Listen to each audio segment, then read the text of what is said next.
Good morning, it's Monday, July 8th. I'm Joey Only Cariboo Weather Dude. Hit like, share, subscribe. Welcome to the channel. Today we are talking once again about the potential for dry lightning in the BC interior on Tuesday most especially. And since I made the last video, the maps and models and data certainly confirm that that's exactly what we're heading towards. So I was a little bit early on making the call this time, but I was absolutely 100% correct, and that's what I want to see. All right, anyways, this is bad news. This is bad news. My God. Falling out right now. Anything could happen. Wow. I'll watch the video later. Feel the heat. I need more nights. I need water. Ain't dry mopping this. Just before we get to the weather today, if you are in the Quesnel area on this coming Friday, myself and my longtime friend from Hamilton, Ontario, Wax Mannequin, will be performing at the Occidental. So make sure to come on by. Starts at 8 p.m. As well, lots of new stuff on Joey Only Cariboo Weather Dude YouTube channel. So make sure if you're here, you take some time and look at everything I got to offer. Responses so far this morning. Yes, the hurricane has just hit into Texas this morning. There's a shark swimming around the freeway there, Hurricane Barrel. That's awesome.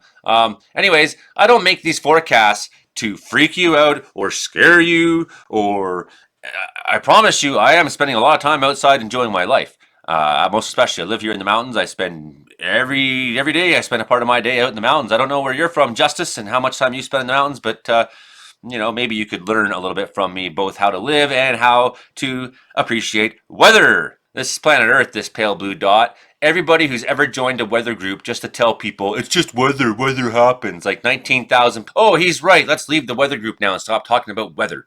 No, people come to the weather group because they want to see my forecast because I am correct. We hit some 40s and things like that. You know, the lowest end, you know, maybe touched at 40, 37.9 for, or 39.7 for sure in Ashcroft yesterday. It was very, very hot. Heat warnings all across southern British Columbia. There's just one little gap where they seem to be missing out in the Columbias. Parts of southern Alberta getting up to 35 degrees Celsius today. So I love when people like that, Justice, what they do is they'll tell you that this is just normal weather happens, and you're just trying to cause fear and panic and alarm. Well, how can you call it normal when we're breaking records? Breaking a record is by its nature not normal, because in order to break the record, you have to supersede normal. So this wasn't a normal heat spell, okay? A little bit hotter than heat spells tend to get. I'm not trying to cause fear. I'm trying to help you know things. Cache Creek yesterday hit 40.3. The old record was 36.9. I've also had people telling me like, oh, I remember back in the 90s when it was 45 degrees Celsius in Kamloops for 2 weeks. I got the records here. I know you're lying, okay? I know you're lying. It wasn't 45 degrees because the old record in Canada was 45, and that was set in Saskatchewan, and it was destroyed in 2021, of course, by Lytton. So the average daily high for Kamloops is about 27.1 degrees for this date right now. So yes, it does get hot in Kamloops. It's a desert. Congratulations for noticing. Fucking people. Okay, Clinton, 32.6, old record 32. So Fort Nelson, 31 degrees yesterday. They've been keeping records since 1953 there. Gibson's 30 degrees as well. Kamloops, they've been keeping records since 1890. And the old record was set in 1906. So this is a 38.3. So everybody who tells me it was 45 in Kamloops for 2 weeks, you know, I know you're lying, you know, and so do the records. We know. We have official records. Kelowna also hit a new record of 36.5. They've been keeping records there for, you know, 125 years. Langley, 33.3 yesterday, just eclipsing the old record. Just eclipsing the old record in Lillooet. Lytton just nudging by 1 degree above 39.9, up to 40 there yesterday. Malahat, new record in Nanaimo, smashed the record in Pemberton, 38. The old record was 35.6. That was set in 1953. Penticton just eclipsed. Puntsy just eclipsed. Qualicum, Sheshelt, Smithers just eclipsed. Tatlioko just eclipsed. Vernon, significant change, 36 over 34. Williams Lake just eclipsed its old record. So we have legitimate temperature records being broken. Now, we do have a small risk of thunderstorm in southern British Columbia today in the Cranbrook area. I do think that could be some popcorns pump up. We've been seeing that off and on in the models.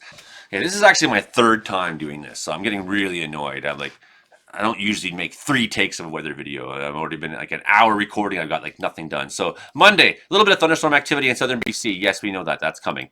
It's really Tuesday we're looking at on this video, and now we're looking at a widening of that thunderstorm potential all the way up and down the Rockies, Columbias, Cariboos, and whatnot up north of Prince George. So here's what we're looking at for Tuesday, an expanding of the thunderstorm potential. And what's concerning about that is, again, we don't have within this any rain in these storms. In fact, some of these don't show rain at all on the monitor, right? We look at rain accumulation for the next 3 days. Zero expected in the Cariboo. So we got thunderstorms coming, and we got thunderstorms coming without any rain. Where will these strongest thunderstorms in the BC be? Well, here we have along this line of this isobar, this shortwave trough.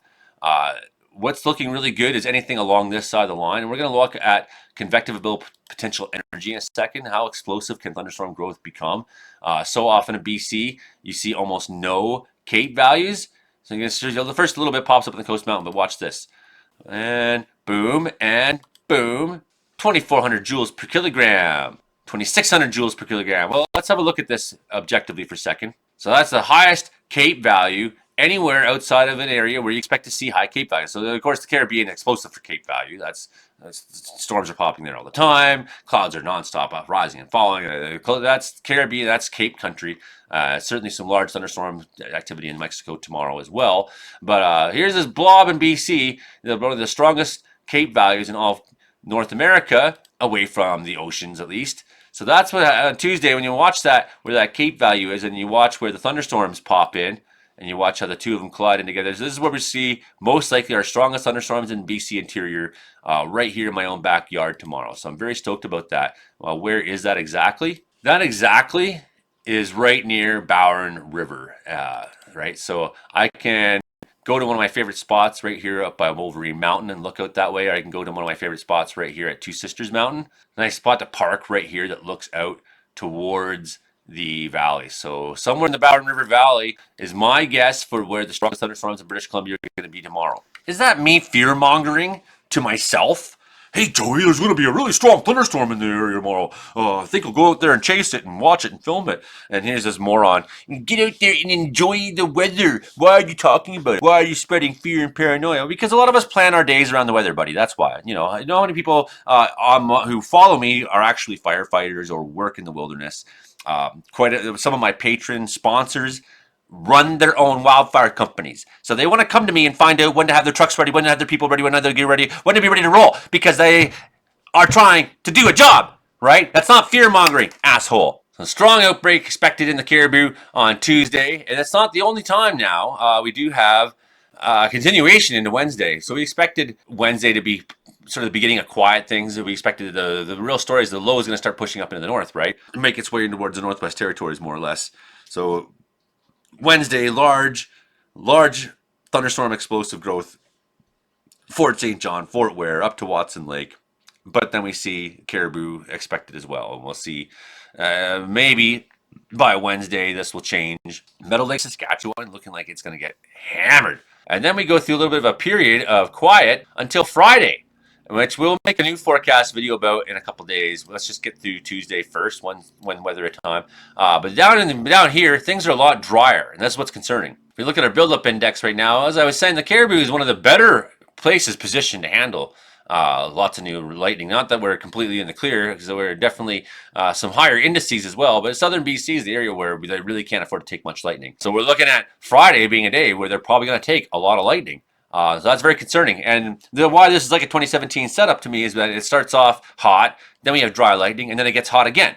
That's what 2017 did. I don't know if it's going to be as bad as that year. I don't think it's going to be even as bad as last year, to be honest. And I mean, I've been saying that for a long time. I've been saying that since February. Am I fear-mongering if I've been telling you since February that this fire season will not be as bad as last year? Was that fear-mongering when I did that, asshole? Sorry, just the stupidity of people. It just gets to me, you know? It's like, I don't want to know things. I don't want to know things. You can't know things.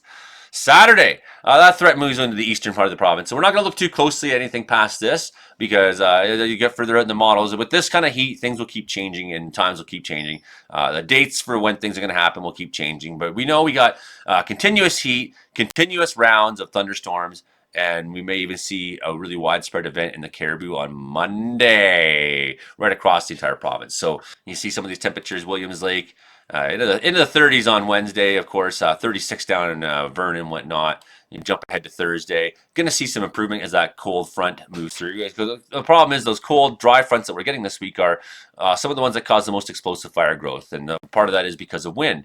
Well, what is wind doing? Let's have a look at it. So we're just looking at wind gusts here, and the most of the wind gusts will be in southern BC on Tuesday, but it's Wednesday where I'm really concerned about the potential for strong winds. So we're going to have very hot temperatures, very dry air, very low humidity. Humidity in the 20s in some places or even lower. And then we're going to have very strong winds moving through. I think our fires up in the northeast are going to get up and just absolutely run on Wednesday. So if you are in the northeast, expect to see smoke. Expect to see a lot of smoke on Thursday, Wednesday, Thursday. And as I was saying, the Cariboo being the area that's probably the most able to receive some lightning right now without breaking out in absolute fire mayhem. Whereas the southern BC, if you get that weather on Friday, we're very concerned about that. But that gap is starting to narrow, and this is what happens in summertime. I mean, it gets dry, and unfortunately, we spent quite a bit of time in drought conditions, and we started to ease our way back out of that in the last little while, as I said we would. And with the La Nina coming, we're going to ease our way further back out of it, but not before we spend a little bit of time this summer going back into drought conditions, and in some cases somewhat significantly and dangerously for fire. And fire's going for absolute run in the northeast. Yeah, well, that's already been happening, and we see some of these fires up here, they're just going to be left to burn. They're out in the wilderness. They're not near anything. There's hardly roads going to some of them. Getting enough fire crews up there to actually make an impact on these fires would be beyond, your taxes would go up incredibly. We don't have any place to put them up there to sleep them. We don't have access. We don't have good infrastructure for food, transportation, whatnot. So definitely northern BC. Same with Alberta. Fire in Wood Buffalo National Park seems to be quiet, but over in Cariboo Mountains, wildland, some pretty good fire growth activity there. And we're starting to see even up Bishko Lake as well, but we're starting to see some of these fires into the Northwest Territories wake up now. The heat warning is still on for them as well. And a lot of these fires in the Yukon, not seen a lot of activity on in the last little while. So they're out there, and if they get any heat and any wind, you can sure that they'll start waking up too. But positive at least that it's not been very active the last bunch of days into the far north, right? So we'll make a new forecast on about the Friday situation, what to expect on Friday. But for now, we're just going to get ourselves through Tuesday. Some of the best thunderstorm activity, I think, in BC is going to be right here in my own backyard. I can't wait. I'm going to go set up and enjoy the outdoors. I'll take a break from my fear-mongering and spreading paranoia. I don't get it, but you know what? For 10 years, I've been calling the weather in BC, an Interior Weather and Wilderness Watchers group. We got 20,000 people there, and why would you show up and be like, hey, 20,000 people, stop fear-mongering? Like, everyone's going to listen to you. No, actually, you walked into our project and start telling us how to live. We're not walking into your life and telling you. If you don't want to come to us and don't want to find out, that's fine. You can choose not to. But don't sit there and tell us that we're fear-mongering and insult our intelligence just because you have none. Okay, that's the show for this week. For today, I'm Joey Only Cariboo Weather Dude. Hit like, share, subscribe, and get through these next bunch of days. Thanks, everybody.